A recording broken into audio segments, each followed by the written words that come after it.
Olá pessoal, tudo bem? Venho utilizar essa ferramenta que é a rede social para falar um pouquinho do coronavírus. Nos últimos semanas, meses, tem assustado muito a forma como tudo está acontecendo. Estamos em pandemia já declarada pela Organização Mundial de Saúde, então o coronavírus não é um vírus novo para a medicina, ele foi reconhecido pela primeira vez na década de 60. Nós já tivemos inclusive uma epidemia em 2002, que já foi esquecida. E muito me assusta a forma que está sendo propagada, principalmente pelas autoridades. Eu tenho experiência médica e tenho experiência também de gestor, porque eu já fui gestor de saúde, já fui secretário de Estado da Saúde aqui de Alagoas. E assim, o coronavírus, primeiro, o Covid-19 não é o vírus, é a doença, O SARS-CoV-2 que é o tipo de vírus, de coronavírus, que está causando essa doença atual. Tá certo? Ele geralmente, o coronavírus, ele leva uma doença leve a moderada das vias aéreas superiores, tá? Só que essa cepa atual, ela tem uma probabilidade maior de causar inflamações também das vias aéreas inferiores e causar complicações de vias respiratórias grave, tá certo? Então, uma minoria da população pode evoluir para esse quadro. Não se assuste, mas a Covid-19, ela é uma doença semelhante à gripe. Então, 96% da população que tiver esses sintomas, que tiver o Covid, ele apenas vai ter os sintomas de gripe, que são sintomas normais, de irritação de garganta, coriza, febre. E elas vão passar com tratamento sintomático. Então, quem tem o Covid-19, a doença Covid-19, não está fadada à complicação ou até à morte, não é isso. Agora, existem os grupos de risco, os idosos, as pessoas com deficiência imunológica principalmente. Então, há um cuidado em cima disso. E aí a população está sendo assoberbada, de pânico, está sendo assustada pelos nossos gestores. Então, no início se tratou de uma forma muito indiferente e agora se coloca um pânico mundial. A grande sequela desse Covid-19, da doença do Covid-19, provavelmente vai ser uma recessão mundial. Então, tem que ter a responsabilidade, você tem que tratar a doença como ela, ninguém tem que ter medo da doença, tem que saber a forma de lidar com ela. O médico não pode estar vestido como se colocou na televisão, parecendo que você está tratando um ET, não é assim, minha gente. Então, assim, olhe, a epidemia, a pandemia mal começou. O Brasil tem 70 e poucos casos. Pode contar que daqui a um mês, 2 meses, nós vamos ter 1.000, 2.000, 3.000 casos. É o normal de qualquer infecção. Quantas gripes, você tem todo ano que milhares de pessoas ficam afetadas? Algumas morrem. Então, todo ano pessoas morrem com dengue, com H1N1, com gripe. Tuberculose todo ano mata 4.500 pessoas só no Brasil.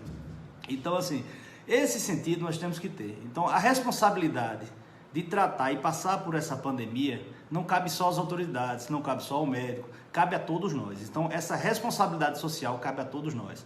Eu, como médico, tenho que fazer meu papel, não vou abandonar meu consultório, nem vou deixar de tratar as pessoas e nem vou deixar de fazer aquilo que eu fui educado e que minha profissão permite fazer. Então, eu vou ter que estar aqui no consultório, mas com muita responsabilidade social. Então, lavar a mão toda vez que você atende um paciente, antes e depois, você pode usar o álcool gel. Pacientes que chegam com tosse, espirrando, corizando, dê uma máscara, isso aqui, uma caixinha dessa aqui, custa 15 a 17 reais. Então, você fornece a máscara. Essa máscara não serve para a pessoa que está sem a doença, ela serve para a pessoa que está doente, tentar passar menos para as pessoas que estão em volta. Como é que é a contaminação do vírus? O que é um vírus? Vamos entender um pouquinho. O vírus não tem pessoas que não consideram nem um micro-organismo. Na verdade, ele é só um código genético. Ele tem RNA e, por vezes, RNA e DNA.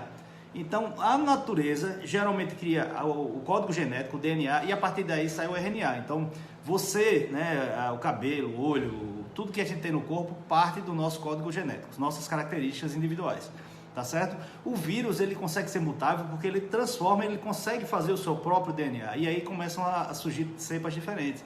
Nós temos a dengue 1, 2, 3 e 4, por exemplo, que mata todo dia. A dengue hemorrágica está aí nas nossas costas todos os dias.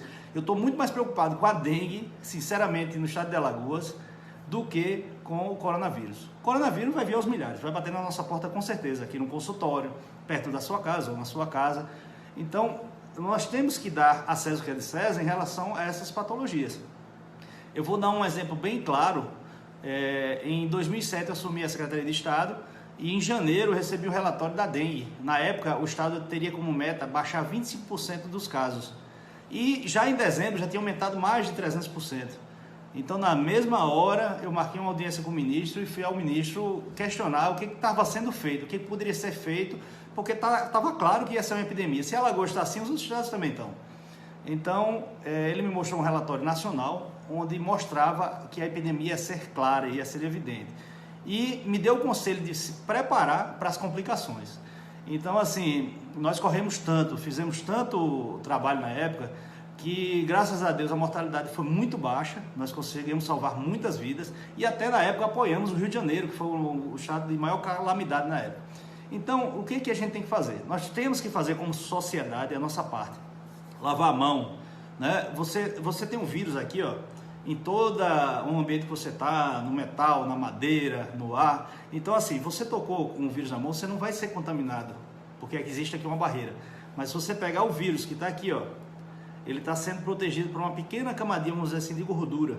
Então, se você lavar a mão, você passar o álcool gel, você consegue eliminar esse vírus. Mas se você está com ele aqui na palma da mão, coça o olho, bota no nariz ou bota na boca, com certeza você vai ser contaminado. Então, esse código genético, ele precisa de uma célula, de uma membrana para funcionar. Então, ele vai entrar, imagina um pendrive, que você coloca no computador desligado, não faz nada. Mas se esse pendrive tiver um vírus, você botar no computador e ele ligar ele, então ali começa a desordem. A mesma coisa o coronavírus faz.